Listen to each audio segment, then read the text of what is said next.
Hello, everybody. Welcome to a new episode of the Dissenter. I'm your host, as always, Ricardo Lopes, and today I'm joined by Dr. Eli Merritt. He is a political historian at Vanderbilt University, where he researches the ethics of democracy, the interface of demagogues and democracy, and the founding principles of the United States. He writes a Substack newsletter called American Commonwealth, and today we're focusing mostly on his edited book, How to Save Democracy, Inspiration and Advice from 95 World Leaders. So, Dr. Merritt, welcome to the show. It's a big pleasure to have you on. Great to be with you, Ricardo. So, I guess that if we are interested in saving democracy, at least in the context of your book, I think it would be nice to start by asking you what democracy really is. Because, of course, we use the word every day, frequently, but perhaps as a political historian, you can tell us exactly what we are talking about when we use the word democracy. Well, that's a great question, and I would like to be able to tell you exactly what it is, but I think there is some dispute about it.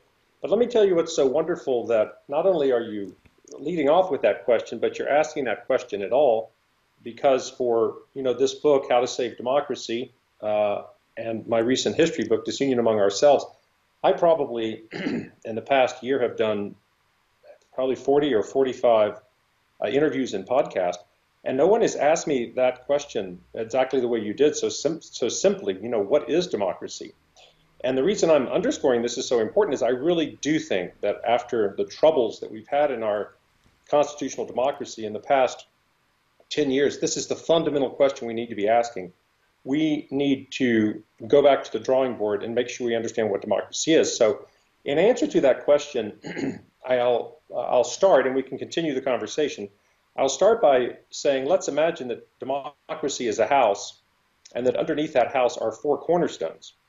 And one mistake I think that we have begun to make in our democracy, perhaps in part because we call it democracy when it's something much more complex than that, is many people think that the four cornerstones underneath the house of democracy are: one cornerstone is the will of the people, the next cornerstone is the will of the people, the third cornerstone is the will of the people, and the fourth cornerstone is the will of the people. And this is an egregious mistake. What the word democracy now means is something very complicated, more in the fashion of an ethical, constitutional, representative democracy, which essentially depends upon ethical leadership. And so there is some debate about what we would call the four cornerstones, but I would suggest that democracy is that house with four cornerstones underneath it, and one of the essential cornerstones is the will of the people, meaning the vote of the people, meaning that democracy is government of, by, and for the people. But that's just one cornerstone. The other co-equal cornerstones, which must constantly interact and balance the will of the people, are constitutionalism and the rule of law. That's a second fundamental pillar, or second cornerstone. And then another is ethical leadership. Perhaps the most important one is ethical leadership.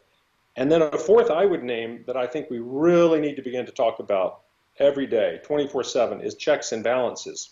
Checks and balances are as important to the success of a constitutional democracy as the will of the people itself. So I would start off with you here today, Ricardo, answering your question about what is democracy and saying it's a house on those four cornerstones. But those are the four cornerstones. But are there specific political values that are associated with democracy? There are values which we pursue that are an inherent part. You could put them one place or the other under the ethical cornerstone or under the constitutionalism. But of course, the things that we're striving for and that has made the democracy continue to evolve, although haltingly in a positive direction, are the fundamental political values we pursue, for example, of justice, equality, and freedom. Those are some examples of the political values. I think we can think of, what are the political values that we're constantly aiming for, but then we can also think of what is the underlying structure of the democracy that helps to hold it together. that helps it from becoming corrupt, which helps it to resist the ever perennial force of demagogues and authoritarians in the attempt actually to tear or knock the house of democracy down.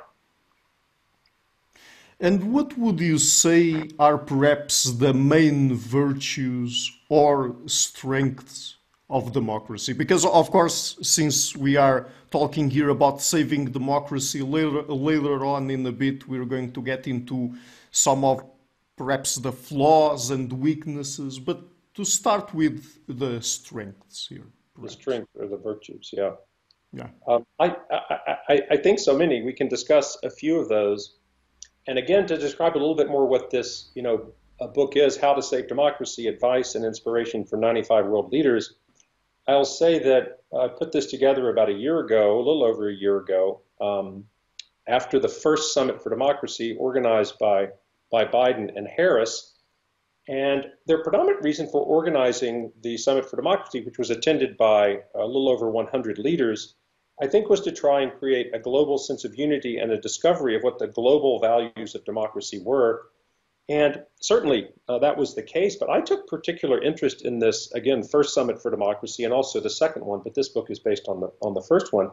I took a particular interest because I'm always simply trying to learn about democracy, better understand democracy. And I think we've reached a juncture in our history of a nation which has really, I think, to a fault, practiced a sense of exceptionalism within itself. I think the time has come for us to begin to really understand other successful democracies of the world. And so that's the origins of the book and my pursuit of this type of learning. And so with that in mind, when you ask me that question, I initially think during that first summit, the president of Switzerland, said that democracy is the greatest revolution that has ever happened in human history.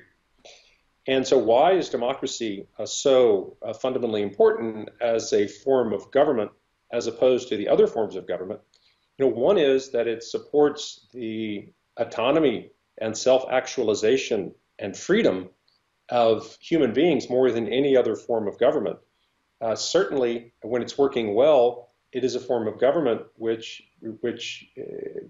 engenders the least oppression against the people, and again, the most freedom.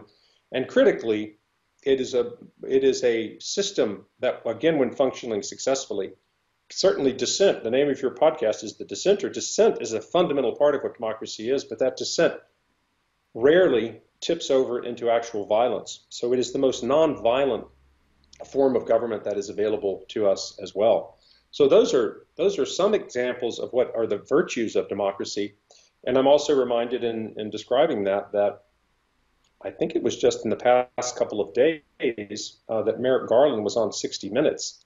And he told a powerful, very emotional story. I was very surprised. He teared up many times during that because he was recalling that his family and his heritage had come to the United States. Many persecuted in the Holocaust. Several died in the Holocaust.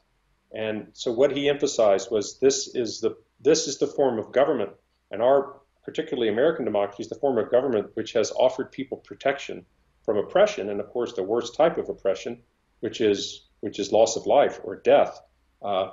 And so he really emphasized that this is a peaceful form of government, and of course we're all very troubled at this current time to worry about the political violence that happened on January 6, 2021, other forms of political violence which are a direct result of demagoguery within our political figures, most importantly Trump, also within our media, most importantly Fox News and some conservative radio.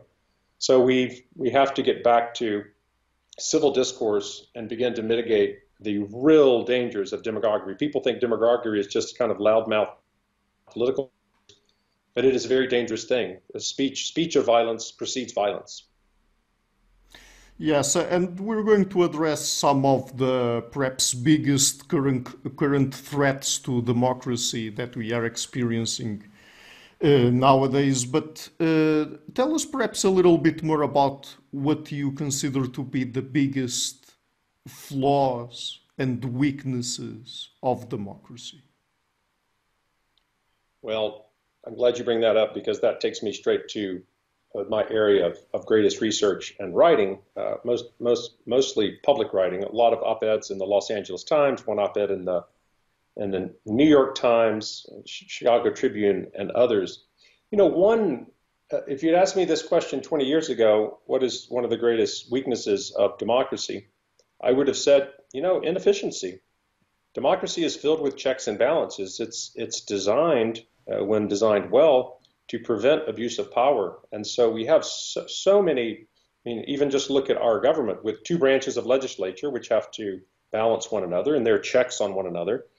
And then you have a presidential veto, et cetera. And you've got the court system. So there's inefficiencies in democracy, but that is a minor weakness when compared to the most fundamental flaw or weakness in democracy that goes directly back to Athenian democracy in the 5th century BC. And that is what we can think of as an Achilles heel of democracy. And that is speech, in fact. Our most prized commodity is speech. But speech, when it turns demagogic, and it allows a demagogue who is an incipient authoritarian, when a demagogue rises to power and the democracy does not successfully thwart by all means legal and constitutional, when we do not thwart the rise of a demagogue like Donald Trump, who is a textbook case of a demagogue, and in our history he would definitely qualify as the supreme American demagogue. That's the fundamental flaw, is that democracy allows for free speech and it allows for rhetoric, but sometimes if we're not careful, if we do not exercise appropriate checks and balances against the rise of demagogues, something catastrophic happens, like that demagogue can enter the most powerful political post in the country and in the world, and that's the White House. And we've seen how dangerous that is. The favorite talk I've been giving over the past few months is called Alexander Hamilton's Theory of Democratic Collapse. A president commences a demagogue and ends a tyrant. That comes from the Federalist Papers, of course, which were written after the adoption of the Constitution, or the drafting of the Constitution adopted by the Federal Convention in 1787. And that comes from the Federalist one of about 85 or 86 total Federalist Papers. In Federalist number 1, Hamilton has the wisdom to teach his contemporaries and us still today. The critical thing to do in a republic or a democracy is to beware of demagogues. You have to keep them out of the system. And so I'll end, the answer to this question that you've asked, Ricardo, by saying that they instituted a lot of checks and balances to prevent specifically demagogues from emerging to the Oval Office. And unfortunately, a bit ignorant of how democracy works, we have neutralized those over the years, to the point that until the early 1970s, the most important check against the rise of demagogues was the political parties. And they were pretty successful. The political parties acted as critical filters to prevent demagogues from proceeding through the national conventions every 4 years into the general election. Well, there's a lot of reforms which took place which actually added more democracy, removed a check and balance, and added more democracy to the primaries. And now the political conventions and the political parties are uber weak.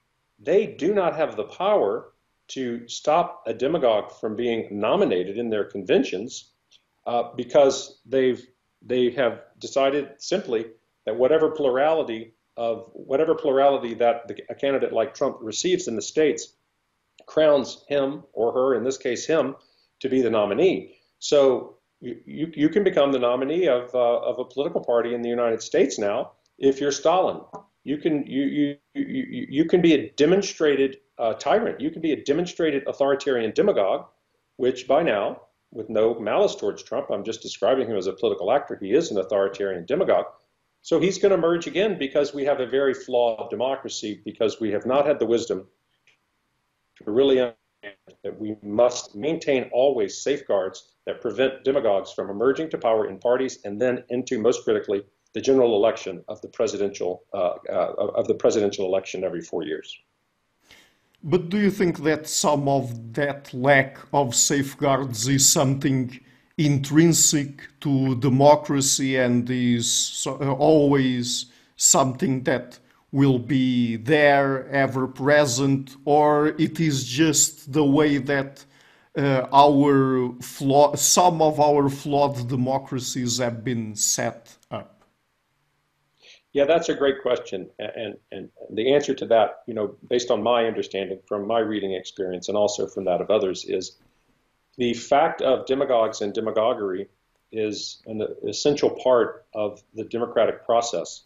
So at no point can you ever make certain that demagoguery is being practiced, or that demagogues will not try to push their way into the political mainstream. So they'll always be there. So there's a constant competition between what I think of as the forces of ethical constitutional democracy and the forces of let's say, corruption, demagoguery, and authoritarianism. So the question is, which side is going to win out? Ethical constitutional democracy, or again, the forces of corruption, demagoguery, and authoritarianism? And, that now, Thomas Jefferson said something equivalent to eternal vigilance is the price of liberty. So we must practice that eternal vigilance, and we must actually now, we must really recognize that what's happened here in the United States with the election of the first authoritarian demagogue, the first demagogue into the White House, this is a real wake-up call for us. This is a cautionary tale, and so it is, in every adversity, there's a silver lining, and the silver lining here would be to learn from our contemporary challenges in a technological world where communications take place in nanoseconds, and also understand these things, go back to understanding what democracy is and how it works with checks and balances, and embark upon reform. So in answer to your question, it's a very good point. You don't design a great democracy and have no further challenges with demagogues and demagoguery. But we certainly have made a fatal mistake in our democracy. And I would say that those two most fatal mistakes are that we allowed. It is mistakes made based upon, I believe, ignorance and lack of understanding about how democracy works that let Trump get into office. We also made fundamental mistakes with regard to news media back in the late 80s with the emergence of Rush Limbaugh, after the revocation of the fairness doctrine by the FCC. I believe that was in 1987.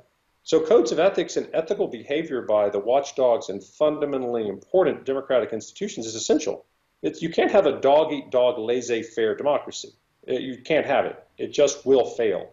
And if we continue to get demagogues into positions of power, we will lose our democracy. I will state that with 100% certainty. If we do that, we will lose our democracy. So we need to get ahead of that and get back to the forces of ethical constitutional democracy triumphing. And what to do about the Republican Party is a great, difficult question. Even Mitt Romney recently said, to paraphrase, the majority or a large majority of the people in my party do not abide by or put the Constitution first. So we got real troubles here today. I'm sure you agree, Ricardo. Yes. But talking about some contemporary issues we're going through, as you look at democracy and democratic countries across the globe, what would you say, or what do you think are some of the biggest current threats to democracy? Well, I mean, I can review some of what we were just talking about. I do think, and I've learned it from many sources. It started for me with Alexander Hamilton's Federalist Number 1. But this threat, this Achilles heel of demagogues gaining access to democracies, is that fundamental threat throughout the entire world. As far as I can see, I mainly study the American system and the founding of the United States. But I stay aware and abreast somewhat, like other folks, of what's going on in the world. So I mean, and to put that in other terms, it is the advent of different modes of speech which permit demagoguery to travel at the speed of light. So the internet, mobile communications, the breakdown of any sort of authoritative media, and news media in particular. We often say media, but the most important institution of democracy that's important is we need to get to the truth, and we need to get to the truth about the political process. So when you have demagoguery and disinformation and, frankly, outright lying, in general, it's pernicious for a society or a democracy. But in particular, if we think of some of the things that Trump has pursued and that the Republican Party has acquiesced in and sometimes pursued itself, what we find is there's demagoguery and disinformation about the most sensitive aspects of a democracy, and those are elections. When there are lies about elections, people begin to lose their trust in a democracy. When there are lies about the news media, people begin to lose their trust in the media. And so these, I believe, are the fundamental threats. That a big emphasis of this summit for democracy, the first summit, was, it used to be that we lost democracies because military leaders would get in tanks and they would roll into the nation's Congress or executive mansion and simply take over. And we know that takes place to some extent now, but it is widely known among political scientists and widely discussed at the Summit of Democracy that the way that democracies are being overthrown is very different. And it is this pathway in which a demagogue, often through primary elections in the United States and some other countries, emerges as a presidential candidate and then wins the presidency. And this is often not really very democratic because at least the primary system, it's on plurality, not on majority, and gains access to deep presidential power. And then what happens? A demagogue is already lacking a moral compass, but we all know that power corrupts and absolute power corrupts absolutely. And then what happens is, which the January 6th committee demonstrated in our country, is that demagogue who is very willing to ignore the Constitution becomes even more flagrant in the abuses of the democracy and converts into authoritarianism. That's exactly what Hamilton said wisely in 1788 in this paper, Federalist One, is beware demagogues because they become tyrants. And so in today's vernacular, we would say they become authoritarians. So I can't remember who it was at the first summit, which is quoted in the book, who said, basically, to paraphrase again, disinformation is a bullet that strikes right at the heart of democracy. But talking about some of those contemporary challenges to democracy, one of them that we've been seeing recently in the US in particularly, but not exclusively, it's also been happening across other democratic countries in Europe, for example, and elsewhere, is a backlash against some basic democratic values like diversity, equity, inclusivity.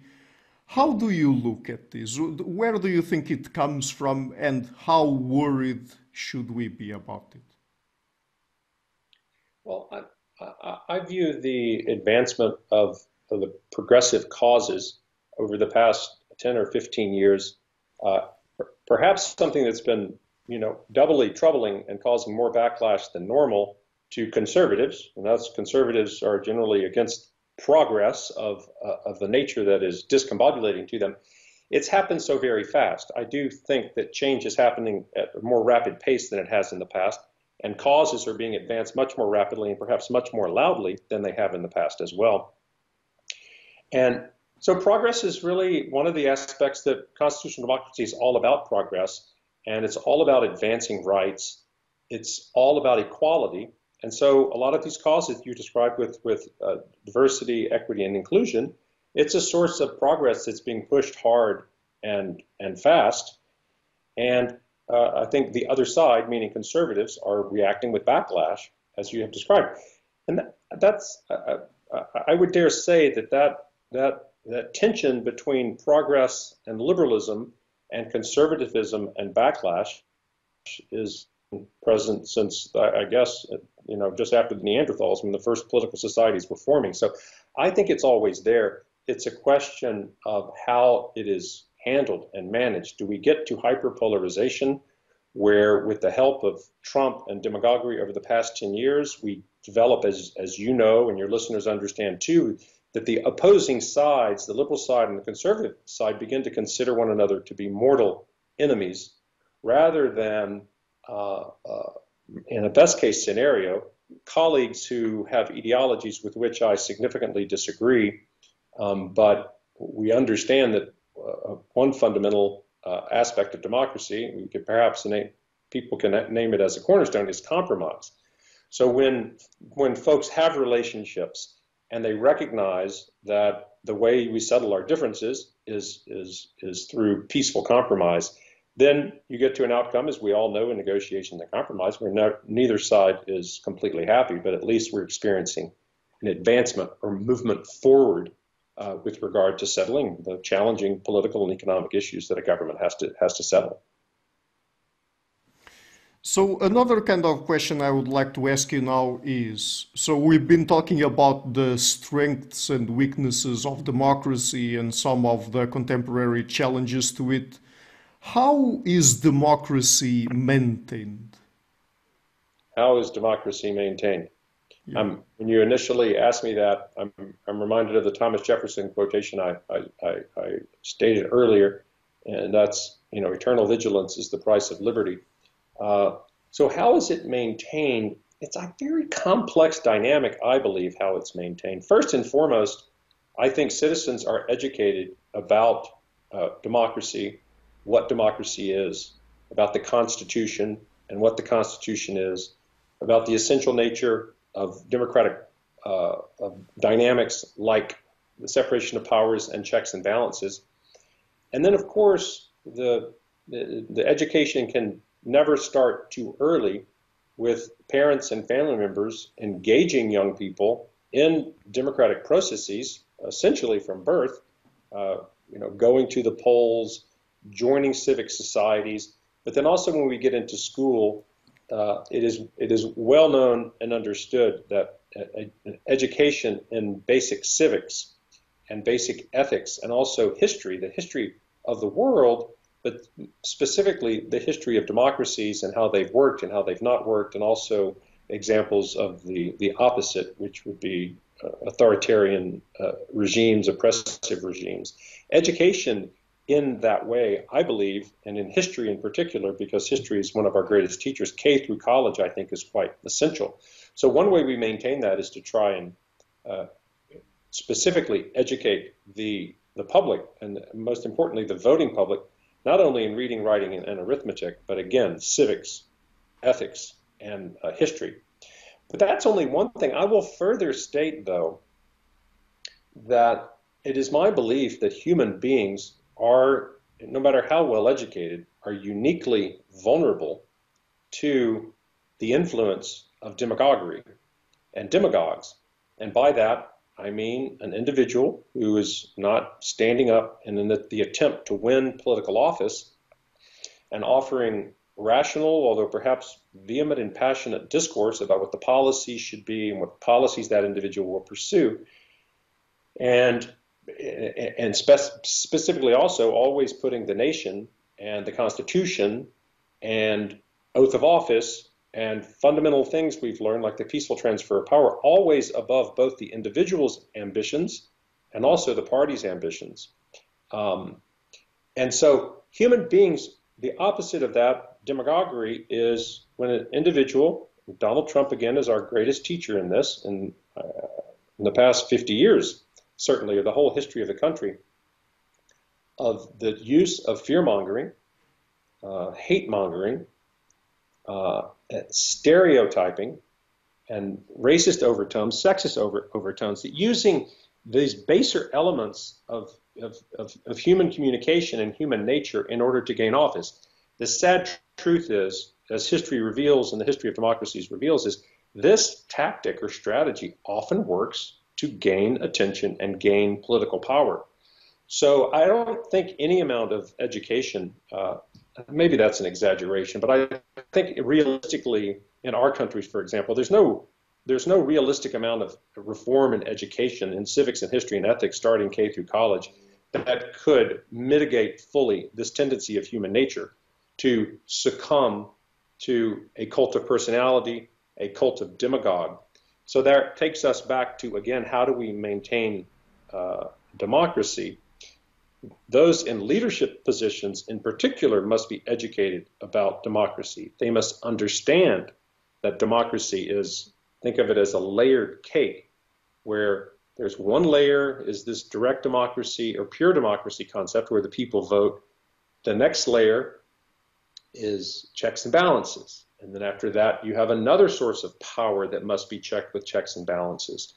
So again, most fundamentally important, we have to honor and understand what Hamilton and so many others have said. Beware demagogues. Erect within your system methods to sideline and thwart demagogues at every turn. And again, we've failed in that. We have essentially neutralized the Electoral College, which the founders initially drew up into the Constitution for the purpose of thwarting demagogues. And then, of course, they also instilled within the Constitution, in the event that an authoritarian or demagogue or criminal type gets into power like the presidency, you have impeachment and conviction and disqualification for future office. That's still present and can be powerful, but unfortunately, due to hyperpartisanship, that failed twice with Trump.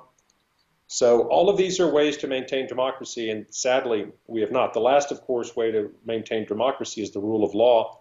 And at least for the moment, the rule of law, meaning the independent judicial system, studying Trump and studying his behaviors in the 2020 election and before and after, have determined that he committed crimes against the state, crimes against the nation, and they're pursuing that, as you know, with 4 criminal investigations taking place right now. So all of those are essential ways to, and the last one I would mention is the idea of handing down something my father taught me. My father was a lifelong lawyer and then a federal judge for 44 years. He said the essential thing is we have to hand down the spirit of liberty from one generation to the next. And so as we hand down the spirit of liberty, that also means this protective approach to a democracy and a recognition of what its weaknesses and vulnerabilities are and its Achilles heel, specifically as it relates to the emergence of demagogues into the political system and the corruption that follows that. And with democracy under threat, would you say that those ways of maintaining it that you described there are also a few of the steps that we need to take to save it? I think so, and so what you're bringing that up. I mean, it's like a lot of things in this case in particular. If you study democracy, it's much easier said than done, of course. Mm-hmm. And so the operative word becomes reform. It's not uncommon for democracies to march forward into the future and hit walls, and hit dangerous walls, in fact. And so that calls upon the necessity of reform. I think too many people believe that a democracy or constitutional democracy is a self-correcting system. And that is really not true. The people and the leadership must embark upon reforms that are both logical to any democracy throughout the world and throughout history, but then also specifically to a specific democracy. Democracies are not all alike. And then historical periods do present brand new challenges, such as the challenge that we are facing now with mass communications and a decentralization of vital information and the purveyance of truth. Again, we can think back to the 70s and 80s when there were 3 cable networks that all were quite dedicated to ethical practice. They were all quite dedicated to providing the people with the truth in a rational and calm manner. And now compare what we have today. We essentially have a total decentralization, and people are confused. Not quite half the country thinks that Donald Trump, won the 2020 election. So I think, we're going to have to adopt, and we're going to have to actually, people don't like the word regulate, but it is essential. Governance is essential. And if there's poisons in the system that are going to bring down the system, we have to recognize those things must be channeled and managed somewhat as we've done in the past with various forms of violence and also various forms of hate speech. So again, at the first summit, one of the world leaders said, and it's always stuck with me, that we're experiencing an explosion of new possibilities and challenges with regard to mass communication and technology. And this individual, I think Guy Parmelon from maybe Switzerland, that one as well. In any event, he said that we must make sure that technology is a net positive and not a net negative for democracy. I think that's just a beautiful way to understand it. I mean, any speech and technology, and especially technology that relates to rhetoric, will always have a downside and positive side. But I think that would push things in the right direction if we do understand that that our technology, our communications must have a net positive effect on our democracy instead of a net negative effect. And right now, I don't think there's many people who would disagree that it's a net negative effect.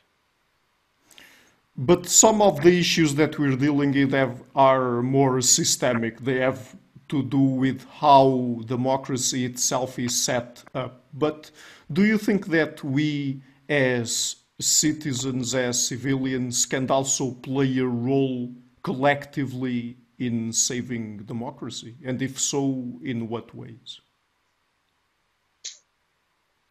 Of course, I believe that we collectively and we individually have the most important role to play in the world. It's not who has more responsibility, the leadership or the people. Mm-hmm. I would probably come down on the side of the leadership, but I'm more interested in just saying it takes both of those two entities working together, I think, to shore up problems and dangers like those that we have today. And so individually and collectively, folks need to do things. And so, but I will say it's not so easy for people just to decide, oh, well, I need to get involved. I think there's lots of ways to benefit our democracy, and some are more passive and easier, and others are very time consuming. I mean, everything I've done since 2018, I really just view as active citizenship. I identified, you may not know, Ricardo, or your listeners, that I was practicing psychiatry. And I actually, long, complex reasons why I've always had sort of defense of Constitution, defense of democracy, and the writing of history in my bones.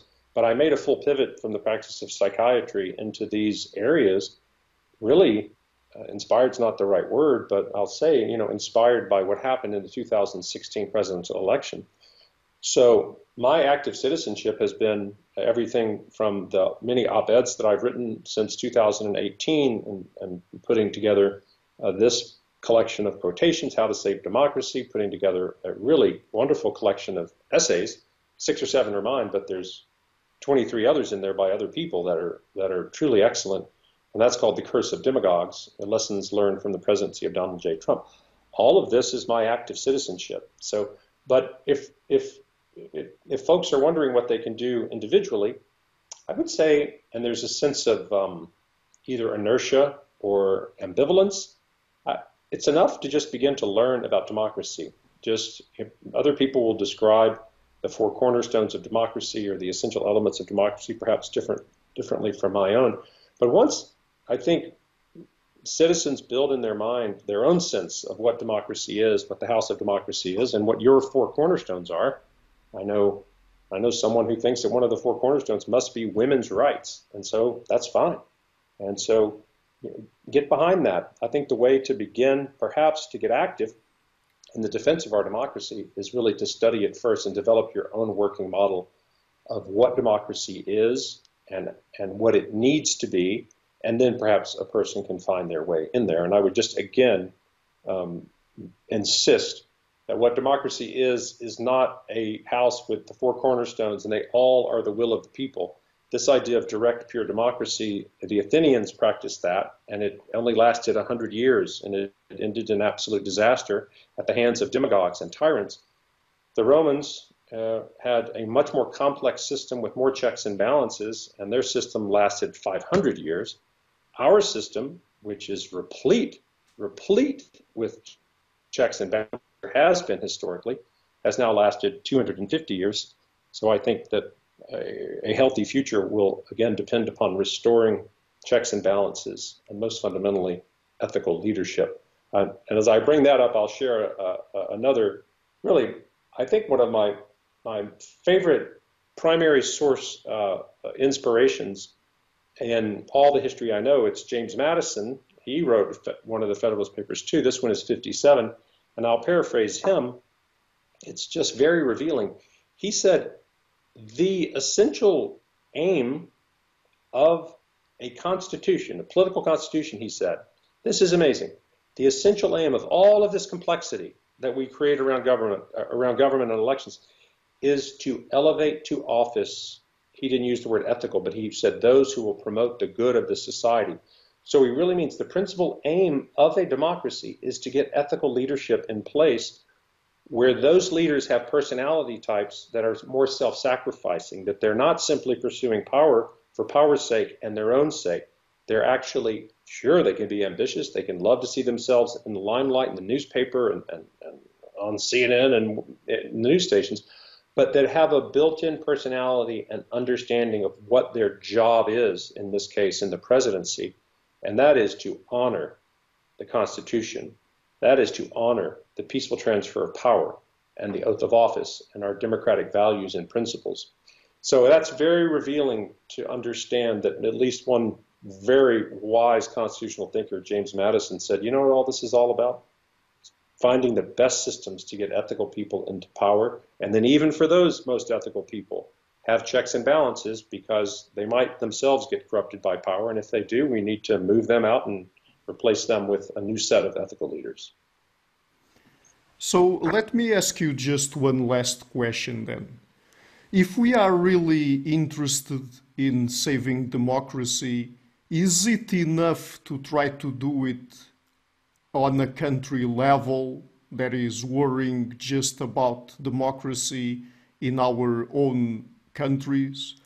Or do we need to expand our view and care about the health of democracy worldwide? Not just because, for example, we live in a more interconnected and interdependent world than ever, but also because perhaps as people who care about democracy, we should also care about the democracy of other countries and the well-being of their own citizens. Yeah, I think, of course, what's most important is that we do both things. And again, the two summits on democracy, I would say that probably was the most overriding theme of all, is we need, as Biden made clear in his opening remarks, we really need for each of us to take stock of our own nations and our own house of democracy and work hard to improve and expand opportunity, but also protectiveness within those in terms of the types of officials who gain power. And then at the same time, collaborating with other democracies in order to learn from one another, but also, of course, in order to form coalitions to protect one another. I mean, we think of Ukraine now, we think of Russia and China as on the opposing side there. And the other thing to recognize is throughout all of the history I know, even when there have been coalitions of liberal nations working together, there have always been leading nations. There have always been those nations who were in the forefront and had the most power and were thought to have the most robust and successful forms of government. And as we also know that over the past at least 75 to 80 years, the United States has been, and truly, it's not just narcissism of Americans to think we've been the beacon of constitutional democracy, the beacon of ethical constitutional democracy, but in fact, other countries have looked to us for precisely that. And one thing you discover in both of these most recent summits for democracy is really outcries by smaller democracies that are more vulnerable, saying, United States, we need you to pull yourself together. We need you to restore the integrity of democracy. We need to be able to trust and rely that the leadership of the United States will be there. And so those are among the many complexities that the United States really needs, I would say, to spend most of its time over the next 10 years focused on shoring up and strengthening and making safe once again our own democracy, while also continuing to do the work of aiding other democracies and learning from other democracies. And some nation needs to emerge as the beacon of democracy. It doesn't need to be the United States. It could be the United States. But in these new complexities, as you and I have discussed quite a bit today, with the new challenges of technology-fueled disinformation and demagoguery, some nation or block of nations, such as the European Union, need to find a pathway to success in managing these dangers, and then maybe it will be us emulating them, or vice versa. I have an instinct it might be us emulating them this time around, Ricardo. I don't know what you think. Well, how are things in Portugal? I haven't followed that country too well. well, I mean, I guess that the biggest issues we are dealing with nowadays are very common, like inflation and climate change, and a little bit of a threat of perhaps some far right-wing parties rising over the next election courses. So I think that those are very unfortunately common issues across the board. So yeah, the emergence of that. We haven't mentioned the word you and I today of extremism, but that's another way of describing the ultimate problem that of hyperpolarization and political parties that are not interested in the common good. And then I would just emphasize, maybe as my last point to repeat, that when you let demagogues get the megaphone within a democracy, all it does is exacerbate the extremism by orders of magnitude. great. So let's end on that note then. I'm leaving links to your books in the description box of the interview. And apart from the books, just before we go, would you like to tell people where they can find you and your work on the internet?